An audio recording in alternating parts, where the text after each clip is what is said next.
ନମସ୍କାର, ଶୁଭ ସକାଳ ସମସ୍ତଙ୍କୁ। ଆଜି ବିଜି ସିଡ୍ୟୁଲରେ ମୁଁ ହୋଲ୍ ଡେ କ'ଣ କଲି ଆପଣମାନଙ୍କ ସହ ସେୟାର କରିବି। ଏଭ୍ରିଡେ ତ ମୋ ଦିନ ପୂଜାରୁ ହିଁ ଷ୍ଟାର୍ଟ ହେଇଥାଏ। ଭଗବାନଙ୍କ ବିନା ତ ମୋ ଦିନ କେବେ କମ୍ପ୍ଲିଟ୍ ହୁଏ ନା। ତାଙ୍କରି ନାମ ସ୍ମରଣରୁ ମୋର ପୂଜା ଷ୍ଟାର୍ଟ ହେଇଥାଏ, ଦିନ ବି ଷ୍ଟାର୍ଟ ହେଇଥାଏ। ପୂଜା ପରେ ଦେଖିଲି ଆମ ଘରର ବ୍ୟାକ୍ ସାଇଡ଼୍ରେ ଗୋଟେ ଆମ୍ବ ଗଛ ଥିଲା। ସେଥିରେ ବହୁତ ସାରା ବଉଳ ହେଇଛି, ବହୁତ ସୁନ୍ଦର ଲାଗୁଥିଲା। ପୂଜା ସାରି ମୁଁ ମୋର ଲେମନ୍ ୱାଟର୍, ଫାଷ୍ଟ ମୁଁ ବ୍ରେକଫାଷ୍ଟରେ ଲେମନ୍ ୱାଟର୍ ପିଏ। ତାପରେ ଆଜି ଢୋକଲା ଥିଲା ମୋର ବ୍ରେକଫାଷ୍ଟରେ, ତା ସହିତ ଗ୍ରୀନ୍ ଚଟନି। ବ୍ରେକଫାଷ୍ଟ କରି ମୋତେ ଟିକେ ହ୍ୟାଣ୍ଡଲୁମ୍ ଯିବାର ଥିଲା, ବୈନିକ ହ୍ୟାଣ୍ଡଲୁମ୍ କିଛି ସପିଂ କରିବାର ଥିଲା। ଆଉ ଆପଣମାନେ ଜାଣିଛନ୍ତି ଲେଡ଼ିଜ୍ମାନଙ୍କୁ ସପିଂ କରିବା ପାଇଁ କେତେ ଖୁସି ଲାଗେ, ଆଉ ସେମାନେ ଜମା ବି ଟାୟାର୍ଡ଼ ଫିଲ୍ କରନ୍ତିନି। ଆଉ ବୈନିକା ମୁଁ ଯାଇଥିଲି, ବୈନିକାରେ ବହୁତ ସୁନ୍ଦର ସୁନ୍ଦର ଶାଢ଼ୀ ସବୁ ଥିଲା। ଆଉ ବୈନିକା ଜିନିଷ ଯାହା ଦେଖିଲେ ଏତେ ସବୁ ସୁନ୍ଦର ଲାଗେ, ସମ୍ବଲପୁରୀ ସବୁ ବହୁତ ଭଲ ଲାଗେ ପିନ୍ଧିବା ପାଇଁ। ସେସବୁ ପର୍ସନାଲି ଆମକୁ ସମର୍ ସିଜନ୍ରେ ଆପଣ ବୈନିକାର ଶାଢ଼ୀ, ଡ୍ରେସ୍ ଯାହା ବି ସବୁ ୱେୟାର୍ କରିବେ ବହୁତ କମ୍ଫର୍ଟ ଲାଗେ ଯେଉଁ ଖରା ପାଇଁ। ମୋତେ ବି କିଛି ଡ୍ରେସ୍ ଆଣିବାର ଥିଲା। ଆକ୍ଚୁଆଲି ମୁଁ କିଛି କଟ୍ ପିସ୍ ଆଣିଲି, ତ ପରେ ଦେଖେଇବି ଆପଣଙ୍କୁ ମୁଁ କ'ଣ ଆଣିଲି। ତାର ଆଜି ଅଫିସରେ କିଛି ଗେଷ୍ଟ ଆସିବାର ଥିଲା, ତାଙ୍କ ପାଇଁ ଫ୍ଲାୱାର୍ସ ବୁକେ ଦୁଇଟା ଆଣିବାର ଥିଲା। ଯଦି ଆମ ପାଖକୁ ଆମ ଅଫିସକୁ କିଏ ଆସୁଛନ୍ତି, ଆମେ ତାଙ୍କୁ ଫ୍ଲାୱାର୍ସ ତ ବେଟର୍ କିଛି ଦେଇ ଆମେ ତ ୱେଲକମ୍ କରିପାରିବାନି। ଫ୍ଲାୱାର୍ସ ବହୁତ ବେଟର୍ ୱେଲକମ୍ ପାଇଁ। କାହାକୁ ବି ଆପଣ ଫ୍ଲାୱାର୍ସ ଦେଇ ୱେଲକମ୍ କରିପାରିବେ। ଏବେ ତ ସବୁ ଫ୍ଲାୱାର୍ସ ପ୍ଲାଣ୍ଟସ୍ ଦେଉଛନ୍ତି, ବଟ୍ ମୁଁ ଆଜି ଫ୍ଲାୱାର୍ସ ବୁକେ ଦୁଇଟା ଆଣିଥିଲି। ମୋତେ ପର୍ସନାଲି ବୁକେ ଦୁଇଟା ବହୁତ ଭଲ ଲାଗିଥିଲା। ତାର ୟେଲୋ କଲର୍ କପଡ଼ାରେ ଯେଉଁ କଭର୍ ହେଇଥିଲା, ତା ସହିତ ବହୁତ ସାରା ଫ୍ଲାୱାର୍ସ ଥିଲା। ତାପରେ ଲଞ୍ଚରେ ମୋର ଭାତ, ଡାଲି, ଚଟନି, ବହୁତ ସାରା ଆଇଟମ୍ସ ହେଇଥିଲା। ମୁଁ ମାର୍କେଟିଂ ଟିକେ ଯାଇଥିଲି, ସେଥିରେ ମୋର ଫାଷ୍ଟ ମହାଦେବଙ୍କୁ ଦେଖିଥିଲି ଗୋଟେ ମୂର୍ତ୍ତି ଆଣିବା ପାଇଁ। ପୂଜା କରାହବ କି ନାହିଁ ମୁଁ ଜାଣିନଥିଲି, ଭାବିଲି ନନାଙ୍କୁ ପଚାରିବି ଦେନ୍ ନେବି। ତାପରେ କପ୍ ସେଟ୍ ମୁଁ ଦେଖିଲି, ମୋତେ କପ୍ ସେଟ୍ ପର୍ସନାଲି ବହୁତ ଭଲ ଲାଗିଲା, ବଟ୍ ମୁଁ ଆଣିନଥିଲି, ମୋତେ ଆଉ କିଛି ଜିନିଷ ଆଣିବାର ଥିଲା। ତାର ଏସବୁ ଜିନିଷ କିଣି ସାରି ଏଠି ହାଟ ଗୋଟେ ଅଛି, ଯେଉଁଠିକି ଏମିତି ସବୁ ଟାଇପ୍ର ଜିନିଷ ଏଠି ମିଳେ। ଛୋଟ ଛୋଟ ସବୁ ଜିନିଷ ସବୁ ଏଠି ହାଟରେ ମିଳେ। ଯେମିତିକି ସବୁ ଦେଖିଲେ ଆମକୁ ଆମର ପିଲାବେଳର କଥା ମନେ ପଡ଼େ। ଏସବୁ ଆମେ ବି ଛୋଟବେଳେ କିଣୁଥିଲେ। ଛୋଟ ଛୋଟ ଜିନିଷ ବହୁତ ଆଟ୍ରାକ୍ଟିଭ୍ ଲାଗେ ଦେଖିବା ପାଇଁ। ଆଉ ଲାଗେ ଯେମିତି ଆମେ ଛୁଆବେଳ କଥା ଆମର ମନେ ପଡ଼େ।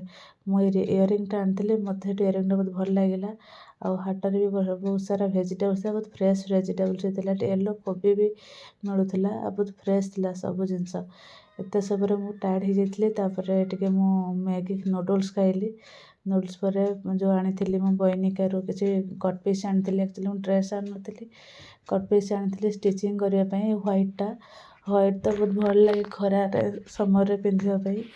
ତ ତା ସହିତ ଯେଉଁ ସବୁ ପ୍ରିଣ୍ଟ ହେଇଥିଲା ଆମର ରେଡ଼୍, ତା ସହିତ ବ୍ଲୁ, ୟେଲୋରେ ସବୁ ପ୍ରିଣ୍ଟ ପଡ଼ିଥିଲା, ବହୁତ ଭଲ ଲାଗୁଥିଲା, ଆଟ୍ରାକ୍ଟିଭ୍ ଲାଗୁଥିଲା କଲର୍ ଗୁଡ଼ା।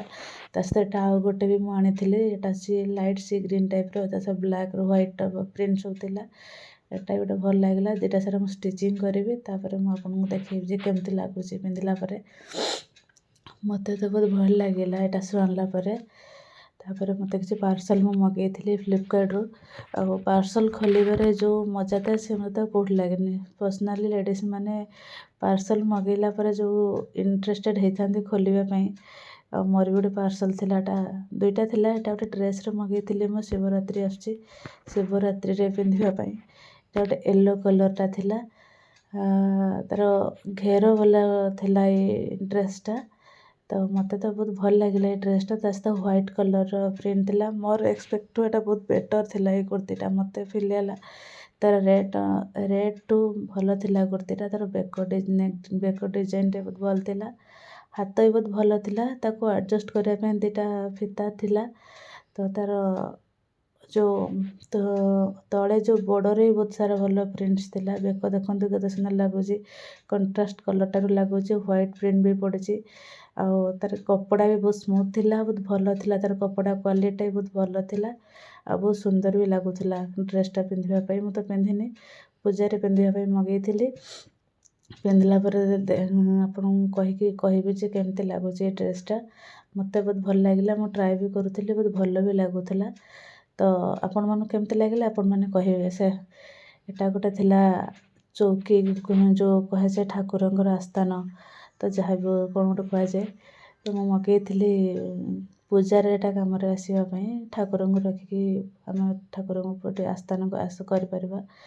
ଥ୍ୟାଙ୍କ ୟୁ କାର୍ଡ଼ଟା ବି ସେମାନେ ସେ ପାର୍ସଲରେ ଥିଲା। ତ ଯେଉଁ କୁନ୍ଦନରେ ସବୁ କାମ ହେଇଥିଲା ନା ବହୁତ ଆଟ୍ରାକ୍ଟିଭ୍ ଲାଗୁଥିଲା। ଏଇ ଯେଉଁ ଚୌକି କି ବାସନଟି କୁହନ୍ତୁ ଯାହା ବି କୁହାଯାଏ।